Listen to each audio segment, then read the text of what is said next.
Jadi kalau ada yang bilang darah saya halal, nggak usah saudara ragukan lagi.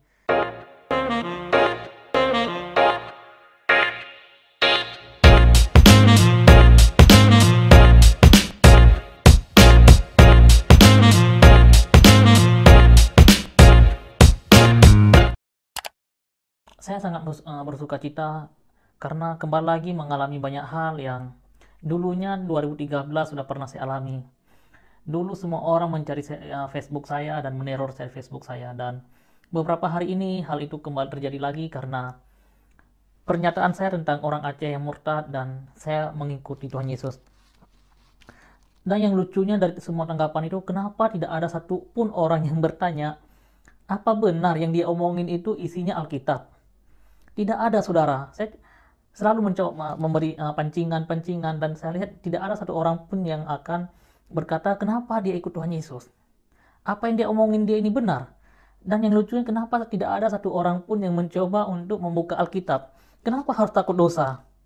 Sedangkan saudara merokok, minum alkohol, bahkan mungkin masih sering telat sholat, itu dosa saudara. Tapi untuk buka Alkitab, ini Alkitab saya sudah sangat lusuh saudara.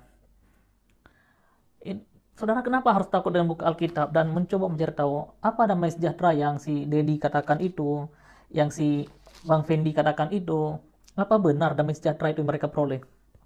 Jika saudara berkata saya mengikuti Tuhan Yesus karena dibayar, saya mau katakan seperti ini. Siapapun yang bisa membuktikan, siapapun yang bisa membuktikan saya mengikuti Tuhan Yesus digaji sebulan. Katakanlah saya ada yang gaji saya sebulan 2 juta aja. Dari hari pertama saya dibayar sampai dengan hari ini, uang itu akan saya berikan untuk saudara. Itu hal yang pertama. Hal yang kedua, kalau memang saudara bisa buktikan, nggak apa-apa deh. Saya mau dibalikin ke Islam, nggak apa-apa. Saya siap kok dikembalikan ke Islam, kalau saudara bisa buktikan itu. Tapi lucunya, kalau saudara mau bilang halal darah dia, saya lupa saya bawa kartu PMI saya. Karena saya itu saudara, 3 bulan sekali, pasti donor darah. Jadi kalau ada yang bilang darah saya halal, nggak usah saudara ragukan lagi. 3 bulan sekali, saya pasti donor darah saudara. Jadi saudara jangan bilang darah saya halal, karena sudah banyak orang yang terima darah saya di kantor PMI. Dan jika saudara berkata, hal apa yang saya alami ketika saya mengenal Yesus? Yang pertama, keraguan memang benar, karena bagaimanapun saya harus meragukan Yesus. Karena dari kecil tidak pernah diajarkan mengenai siapa itu Yesus dan kenapa saya harus percaya pada Yesus. Jadi hal yang pertama saya alami, ya jujur saya ragu. Sampai pada akhirnya saya memberanikan diri untuk membuka artikel-artikel mengenai kekristenan. Waktu itu saya hampir setiap hari ke warnet. Karena zaman 2010 itu internet tidak sebagus sekarang, saudara.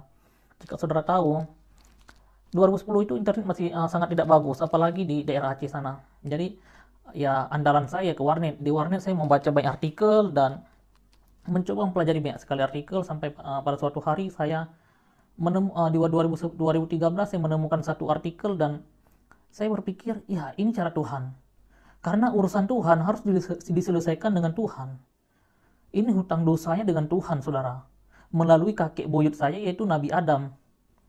Ya, saya harus merendah diri ketika saya tahu hal itu. Saya tidak boleh berkata, ya ini nggak masuk akal. Memang nggak masuk akal. Tapi jika saudara mau sedikit saja mengosongkan isi kepala saudara, kosongkan sedikit hati saudara, dan buka kembali. Biarkan Allah yang berbisik kepada saudara. Biarkan Allah yang memberikan saudara pengetahuan serta hikmahnya itu. Supaya apa? Saudara bisa merasakan kasih, damai, sejahtera seperti yang kami alami saat ini. Jika saudara berkata, hal apa yang saya dapatkan saya mengikuti Tuhan Yesus, jujur secara materi pas-pasan. Saat ini saya punya seorang istri dan 2 orang anak. Kehidupan kami, puji Tuhan, tidak berkelebihan tapi pas-pasan. Pas-pasan dalam artian kata, ya hari ini saya mau makan, puji Tuhan cukup. Pas mau makan, pas ada, pas mau berobat, pas BPJS sudah dibayar, gitu-gitu aja kehidupan, pas-pasan. Kelimpahannya di mana, saudara? Kelimpahannya di hati saya, penuh dengan damai sejahtera.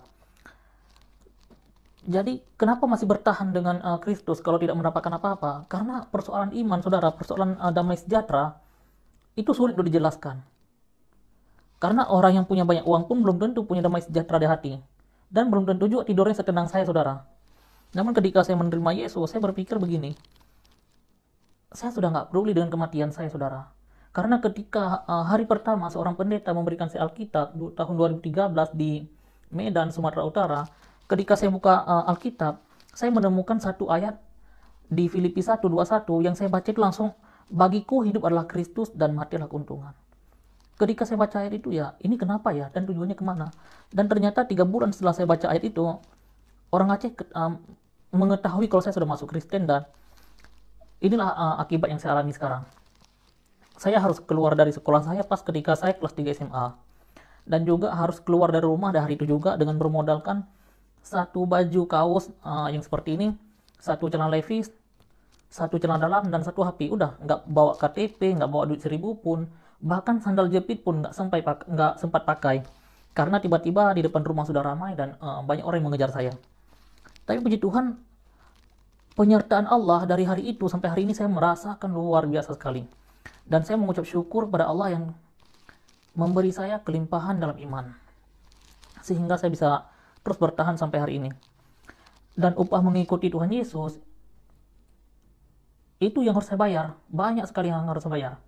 Mulai dari dicaci maki, itu udah hal yang biasa, saudara. Dicaci maki itu seperti beberapa 2 hari ini, itu sudah jadi makanan pokok. Sama seperti saya makan nasi sehari 3 kali, mungkin dicaci maki itu mulai dari orang pegang HP pagi hari sampai dengan paketnya itu habis paket. Karena saya perhatikan ini, kebetulan ini saya juga masih pakai nomor Aceh, dan beberapa hari ini jadi saya terpaksa hidupin mode pesawat karena HP-nya terus berdering, dan itu sangat mengganggu untuk ketenangan hati saya, karena saya mau banyak belajar di sini. Saat ini saya berada di ini tempatnya Habagat.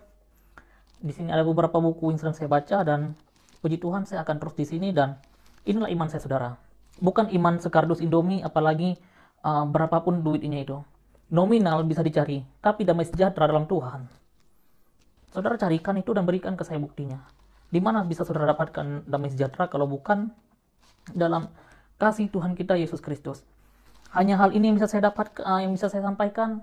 Lebih dan kurang saya mohon maaf, dan kiranya kita boleh saling menghargai untuk persoalan iman. Karena persoalan iman itu persoalan damai sejahtera pribadi manusia. Biarkan manusia itu menentukan keyakinannya masing-masing sesuai dengan yang telah diatur oleh undang-undang. Suku apapun dia, biarkan saja.